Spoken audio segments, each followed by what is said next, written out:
نحمده ونصلي على رسوله الكريم۔ سورۃ اعراف جہاں مکمل ہوتی ہے وہاں سجدہ کیا جاتا ہے، اس کو سجدہ تلاوت کہتے ہیں۔ عام طور پر 4 سجدے ہیں، ایک سجدہ نماز، سجدہ صلاۃ اس کو کہا جاتا ہے، دوسرے نمبر پر سجدہ سہو ہے، تیسرے نمبر پر سجدہ تلاوت ہے، اور چوتھے نمبر پر سجدہ شکر ہے۔ نماز کا جو سجدہ ہے کس طرح سجدہ کرنا چاہیے؟ مرد حضرات جب سجدہ کریں تو سجدہ جو ہوتا ہے 2 ہاتھ زمین کے اوپر ہونے چاہیے، دونوں ہاتھوں کے درمیان سر ہونا چاہیے، چہرہ، ناک اور پیشانی زمین کے ساتھ لگی ہونی چاہیے، اور پاؤں جو ہے وہ ان کی انگلیاں زمین کے ساتھ جو ہے وہ جڑی ہوئی ہونی چاہیے۔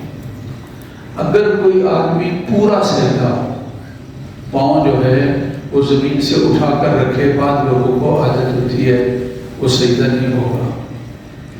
انگلیاں پاؤں کی زمین کے ساتھ لگی رہنی چاہیے سجدے کی حالت میں، اور مرد حضرات جو ہیں ان کی پشت اونچی ہونی چاہیے، اور ان کے بازو پیٹ سے الگ ہونے چاہیے، اور ان کا پیٹ ران سے الگ ہونا چاہیے۔ اس طرح جسم سارا کھلا ہوا ہوگا، اور مرد حضرات جو ہیں ان کے لیے سجدہ کرنا ہے۔ جو بہنیں ہیں ان کے لیے سجدہ یہ کرنا ہے کہ اپنے آپ کو سمیٹ لینا ہے، ان کی نماز سمیٹی ہوئی نماز ہے، اپنی ان کی یعنی نماز کے اندر جسم جو ہے اس کا اظہار اور نمائش نہیں ہے۔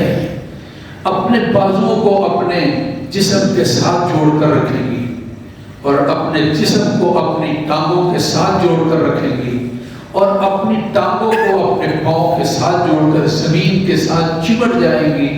یہ بہنوں کا اور بیٹیوں کا سجدہ ہے۔ مردوں میں اور عورتوں میں سجدے کے اندر جو فرق ہے وہ بہت ضروری ہے، اس کا خیال رکھنا چاہیے۔ سجدہ نماز کا رکن ہے، کوئی آدمی سستی سے سجدے کو چھوڑ دے، فرض نمازوں میں چلتا پھرتا ہے، بیٹھ اٹھ سکتا ہے، لیکن کرسی پر بیٹھ گیا سجدہ نہیں کر رہا ہے، اور جب اس میں طاقت سجدہ کی ہے پھر وہ کرسی پر بیٹھ کر نماز پڑھے گا تو اس کی نماز نہیں ہوگی۔ اس لیے کہ جو ارکان نماز ہے، فرائض نماز ہیں، ان میں سے ایک فرض جو ہے وہ سجدہ ہے، اور سجدہ کریں گے تو نماز ہوگی، اس کے بغیر نہیں ہوگی۔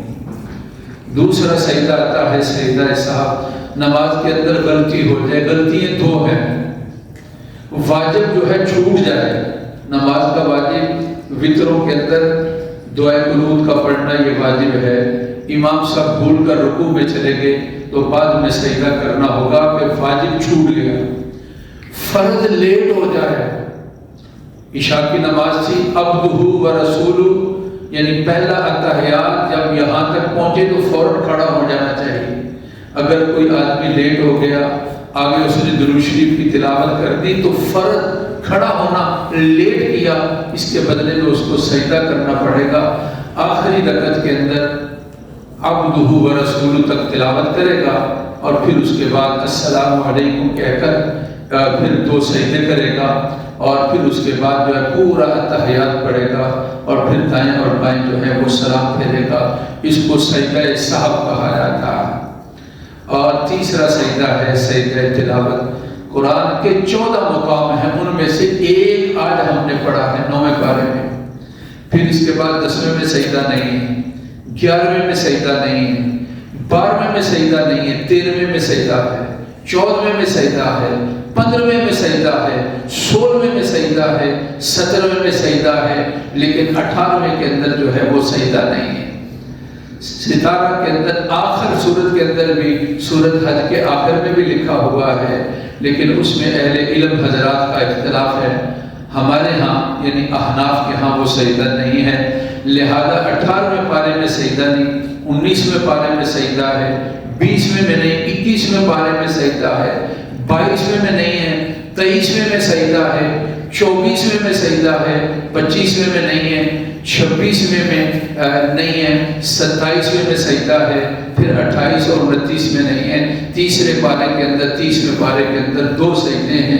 یہ کل قرآن مجید کے اندر 14 سجدے ہیں۔ یہ تینوں سجدے نماز اور سحر اور تلاوت، ان کے اندر ساری شرائط ہے نماز والی۔ کیا؟ قبلہ رخ ہونا چاہیے، پاک ہونا چاہیے، اور آدمی کو جسم اور جگہ وغیرہ ساری چیزیں جو نماز کے ارکان ہیں وہ سارے اس کے اندر ضروری ہیں۔ سجدہ تلاوت کے لیے آپ بیٹھے تلاوت کر رہے ہیں، وہیں سے اللہ اکبر کہہ کر نہ ہاتھ اٹھانے ہیں رفع یدین، وہیں سے آپ سجدے میں، سجدے کے لیے ضروری نہیں ہے کہ آپ کھڑے ہوں اللہ اکبر کہہ کر سجدے میں جائیں اور پھر اللہ اکبر کہہ کر کھڑے ہو جائیں، یہ ضروری نہیں ہے۔ آپ بیٹھے ہیں وہیں سے سجدہ کر سکتے ہیں اور اللہ اکبر کہہ کر اٹھ کر بیٹھ جائیں اور تلاوت شروع کر دیں۔ ایک سجدہ شکر ہے، خوشی کے موقع پر اللہ کے حضور سر کا جھکا دینا۔ بہتر یہ ہے کہ قبلہ جانب ہو، اور اگر وضو نہ بھی ہو تو یہ سجدہ ٹھیک ہے۔ حالت سجدہ میں اللہ تیرا میں شکر ادا کرتا ہوں، تو نے یہ خوشی نوازی۔ اللہ تعالی ہم سب کو اپنا فضل اور کرم نصیب فرمائے۔ الحمدللہ رب العالمین۔ اللہم صلی علی سیدنا مولانا وعلی آل سیدنا مولانا۔